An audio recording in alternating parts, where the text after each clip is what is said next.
guys, welcome to my first lecture. As it says in the description, I am a medical student, and since I myself learn best when I listen to a topic before learning from the book itself, I decided to record the material in different languages to help you, and so I could also improve my knowledge of the material and languages. Follow, like and leave a comment on which topic you would like the next lecture to be. Let's open the first slide. A woman's hormonal system consists of the hormones of the hypothalamus, adenohypophysis and ovaries. In the hypothalamus, the gonadotropic releasing hormone is secreted, which controls the secretion of follicle-stimulating hormone, or FSH, and the luteinizing hormone, or LH of the adenohypophysis, and it continues to control the secretion of ovarian hormones, which are estrogens and gestagens.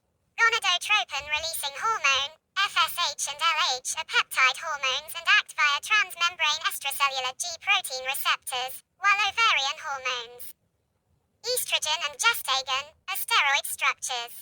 The main estrogens are beta-estradiol, estrone and estriol, and the main carrier of estrogenic activity is of them is beta-estradiol. Of the gestagens, progesterone has the greatest effect. When we talk about the chemical composition of ovarian hormones, pregnenolone is formed by modifying cholesterol, which can be further metabolized in two ways. That is, progesterone is formed and its hydroxylation at the 17th position produces 17-alpha-hydroxyprogesterone, or oxidation at the same position produces 17-alpha-hydroxypregnenolone. Basically, both are converted into male sex hormones, i.e. testosterone. Under the control of the aromatase enzyme, estrogens are produced from testosterone. If there is a malfunction of the aromatase enzyme, testosterone is not converted into estrogen, so it accumulates and problems arise with the masculinization of women.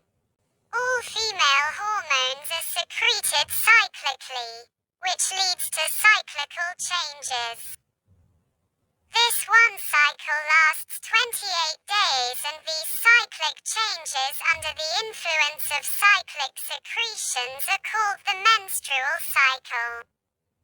It can normally range from 21 to 35 days, but it must be cyclical. The menstrual cycle can be divided into two ways. The first is the proliferative phase and the secretory phase. So, considering that in the first half, the first 14 days of the cycle, endometrial proliferation dominates, then it is called the proliferative phase. Since estrogen dominates here, it can be called the estrogenic phase. In the second half of the cycle, there is an accumulation of nutrients in the endometrium, and the secretion of the uterine glands is increased, so it is called the secretory phase. And since progestogens, i.e. progesterone, dominate, this phase is also called the gestogenic, i.e. progesterone phase.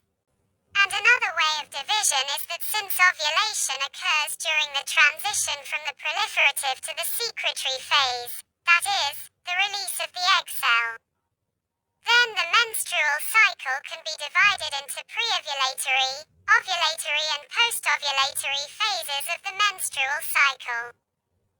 Those cells that surround the ovum are constantly dividing and differentiating into so-called granulosa cells during the menstrual cycle. In the beginning, the first layer, then by proliferation, more layers are formed and a primary follicle is formed. From the primary follicle, a secondary and tertiary, i.e. de Graaf follicle is formed. So, in that proliferative phase, FSH binds to the granulosa cells and stimulates the mechanisms of proliferation, converting them through the primordial primary to the secondary ones. Follicles.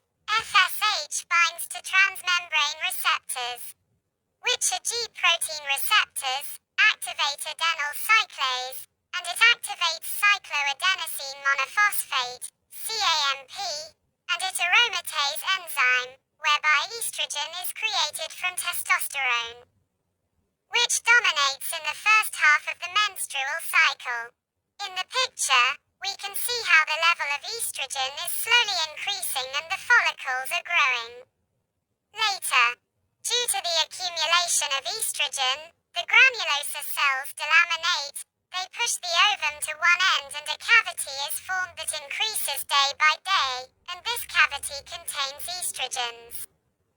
Estrogens stimulate the proliferation and differentiation of cells, and theca cells are formed. These cells will later form the corpus luteum. Theca cells are affected by the luteinizing hormone, which is dominant in the second phase of the menstrual cycle. It also activates adenyl cyclase, which activates cycloadenosine monophosphate, which makes pregnenolone from cholesterol, and from it progesterone, which dominates in that second phase. So these theca cells secrete progesterone under the influence of luteinizing hormone. A little while ago we talked about the menstrual cycle. Now we will talk about the endometrial cycle. In the first phase, estrogens go to the basal cells of the endometrium and bind to their nuclear receptors and activate the proliferation and thickening mechanisms of the endometrium. And this phase is called proliferative. So, this is the first phase of the endometrial cycle. The second phase is the development of secretory changes in the endometrium, that is, the secretory phase after ovulation. The corpus luteum secretes large amounts of progesterone and estrogen. Estrogen still slightly stimulates proliferation, and progesterone contributes to the swelling and development of the glands.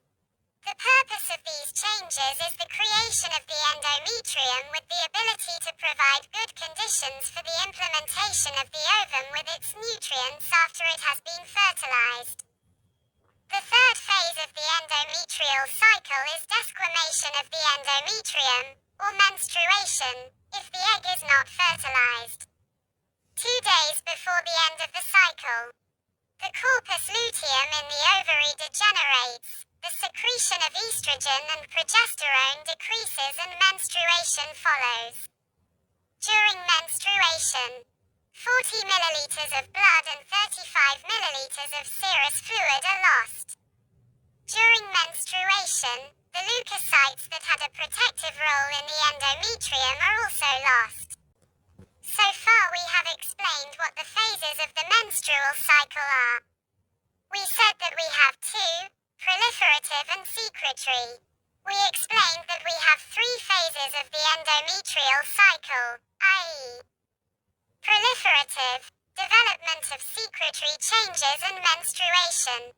We said that FSH stimulates the development of follicles and stimulates the production of estrogen. Now, the highest level of estrogen secretion is during ovulation. This increase in estrogen initially causes a slight decrease in the levels of FSH and LH, but then they become suddenly increased, which then allows the luteinizing hormone to cause ovulation. Thus, during the entire cycle, estrogen has a negative effect on the secretion of FSH and LH, except before the period of ovulation, when it causes an increase in the level of luteinizing hormone and leads to ovulation. And after ovulation, that is, after the release of the ovum when we talk about post-ovulatory hormone secretion. That is, between ovulation and menstruation, a large amount of progesterone, estrogen and inhibin are secreted from the corpus luteum. Pituitary gland reduces secretion of FSH and LH. And 2 to 3 days before menstruation, the corpus luteum completely degenerates and the secretion of progesterone, estrogen and inhibin drops to low values. And this frees the hypothalamus from the negative effects of these hormones. For this reason, a day later, at the beginning of menstruation, FSH FSH doubles. And a few days later, these hormones affect the new ovarian follicles and the progressive secretion of estrogen, which in return slightly negatively reduces their amounts. Why does estrogen have a negative effect on FSH? So, when the follicles start to grow, only one of the follicles that grow under the influence of FSH, the one that progresses the fastest, inhibits the development of other follicles. This way, only one cell is released. And this decrease in FSH concentration prevents the proliferation and development of other follicles. Because otherwise, if this mechanism were not there, all the chances would be shot at once. That is, we used all the egg cells. In a woman's reproductive period, 300 to 400,000 egg cells go through the development period, but only about 10% survive, that is, 300 to 400 of them. Somewhere around the age of 45, which is again individual. The gradual shutdown of the woman's hormonal system begins again. So, at that age, a woman's menstrual cycles become less regulated and the cycles slowly stop, and a woman's last period is called menopause. After menopause comes postmenopause, in which all these hormones fall and fertile periods end. And the first bleeding that occurred between the ages of 11 and 13 is called menarche. And we will also talk about anovulatory cycles.